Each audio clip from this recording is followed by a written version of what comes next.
Salut à tous et bienvenue aujourd'hui dans Caravane de FX pour un nouveau tutoriel sur Blender. Donc aujourd'hui on va s'attaquer au texturing de notre roi, donc le roi qu'on a conçu donc hier. Et du coup donc on se retrouve sur notre fichier principal donc de modélisation avec notre plateau. Voilà, donc on va commencer par l'ouvrir. Donc les pièces en fait, hein, donc la pièce principale, donc le roi ici on va le renommer en pièce-roi-noir. D'accord? Et on va créer donc tout de suite une duplication, donc Shift D, G, X, et on va taper donc 0.09. Voilà. Hop. Et celui-ci, on va le renommer donc pièce noire blanche. Comme ceci. Donc les autres parties, on va les cacher pour l'instant, parce que ça, c'est des parties donc annexes. Donc on va les décaler sur GX toutes, par contre. Hop, le cercle aussi. Voilà, GX. Donc ça, on l'utilisera pour la suite, hein, donc pour la modélisation de la reine. Mais aujourd'hui, on va se charger des deux rois. Donc là, on va commencer par la pièce noire, hein, donc directement ici. Donc rappelez-vous qu'on avait déplié donc, les UV lors de la session précédente et on avait optimisé notre mèche pour donc, lui donner une belle forme et du coup une belle structure. Et maintenant, on va attaquer donc, le texturing. Donc, pour le texturing, c'est la même méthode que la dernière fois pour le plateau. On va passer dans l'onglet Shading et on va créer donc un nouveau matériel qui va être notre pièce noire. Donc du coup ici, un nouveau matériel, M, pièce noire. Comme ceci. On va commencer par importer donc les textures. Donc rappelez-vous, donc Shift A, texture, texture image. Donc là, on aurait pu faire une duplication des autres matériaux, mais j'ai envie de vous montrer les raccords à nouveau. Donc la couleur sera la première donc, texture qu'on va importer.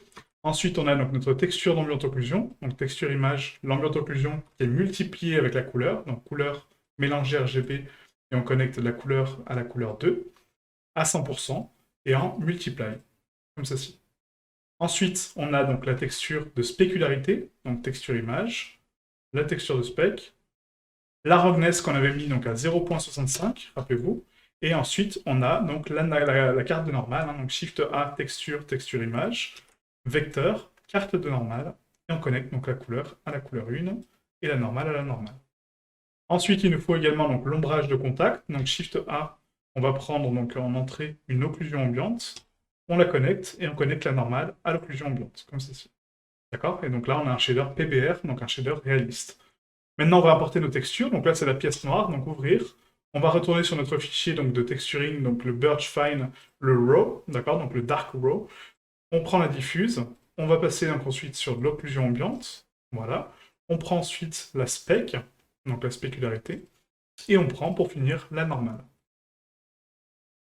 Une fois qu'on a réglé ça, donc on va régler donc les paramètres en non-couleur pour la spec et non-couleur pour l'occlusion ambiante, pour avoir donc les valeurs précises. Et là, si j'analyse ma pièce, en fait, hein, on voit que du coup la pièce est parfaitement texturée en bois, voilà, donc vraiment très poli, très lisse. C'est vraiment parfait, quoi. On a bien donc l'ombrage d'occlusion ambiante par rapport aux pièces, vous voyez, qui se fait ici. Donc c'est parfait. Maintenant, on va faire exactement la même chose pour la pièce blanche. Donc on sélectionne tout le shader, CTRL-C, je passe sur ma pièce blanche, CTRL-V pour le coller. Donc là, il faut d'abord créer un nouveau matériel. Donc celui-ci, on va le renommer donc M, pièce blanche. Voilà. On supprime donc les deux nœuds qui ont été créés par défaut. CTRL-V pour coller donc la copie qu'on vient de faire. Et là, on supprime les textures. D'accord? Donc on appuie sur la petite croix pour supprimer les textures. Et on va aller chercher la texture Fine Seamless. On prend donc la diffuse. On prend là-haut en non-couleur. On prend la spec en non-couleur. Et on prend la carte de normale pour replacer tout ça correctement. Voilà, comme ceci. Et là, on se retrouve donc avec nos deux pièces, voilà, maîtresses, hein, du coup, donc le roi noir et le roi blanc. Maintenant qu'on a fait ça, il faut précalculer nos textures sur chacune des pièces. Sauf que avant de faire ça, on va d'abord créer toutes les pièces ensemble, puis ensuite, on va donc les bake de façon en fait ensemble, puisque du coup le shader sera toujours le même, d'accord? Donc les pièces blanches, on va pas les recréer à chaque pièce, donc on va le garder pour l'instant. Et une fois qu'on aura fait toutes nos pièces, donc tous nos pions, là on pourra faire un bake de nos textures et du coup précalculer les textures comme on l'a fait pour la session précédente. Donc maintenant que j'ai créé mes pièces et qu'elles sont parfaitement texturées, je retourne dans scène globale, j'appuie donc sur slash, même pas, j'appuie sur le petit œil pour réafficher mon plateau, et là on va placer correctement les pièces de l'échiquier.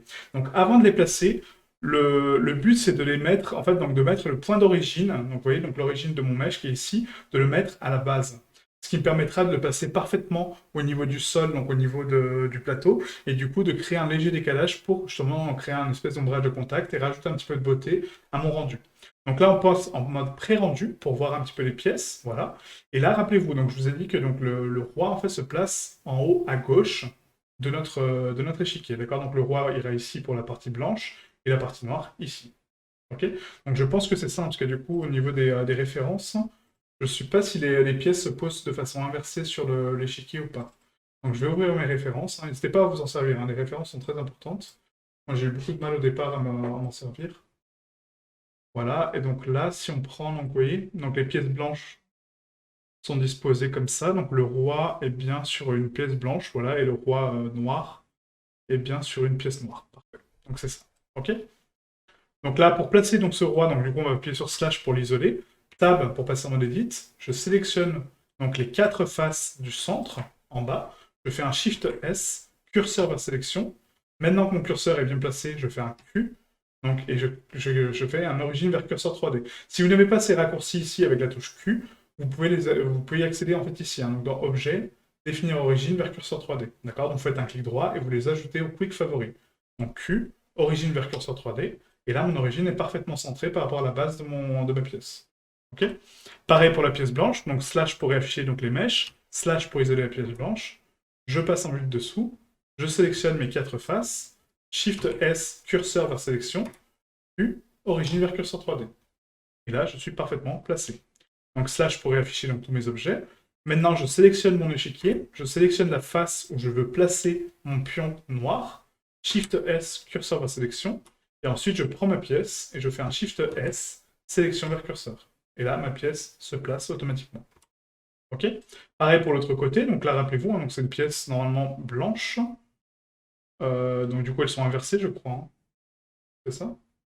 Ouais, elles sont inversées. Donc, ah non, c'est sur une pièce noire aussi, d'accord. Je sais pas si elles sont face à face, en fait. Non, elles sont inversées. Donc du coup, elles sont en quinconce.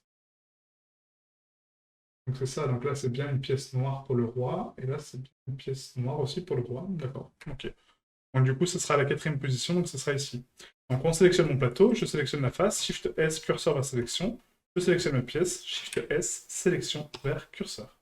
Et là, j'ai placé correctement ma pièce d'échiquier. Ok. Voilà, donc ça en était tout pour cette leçon. Donc une leçon très rapide, hein, vous voyez, donc du texturing vraiment très basique, mais qui vous permettra donc de créer votre matériel principal pour les autres pièces à venir. Et ensuite, on fera donc que des sessions modélisation. On appliquera notre shader au fur et à mesure. On placera les pièces, hein, comme ça fera une session par pièce. Et pour le final, donc avec le cavalier. Et ensuite, on fera notre rendu final avec l'éclairage, un bel éclairage, une belle présentation de la scène voilà, pour réaliser un rendu pour votre portfolio. Merci à vous et je vous dis à demain. Ciao, ciao.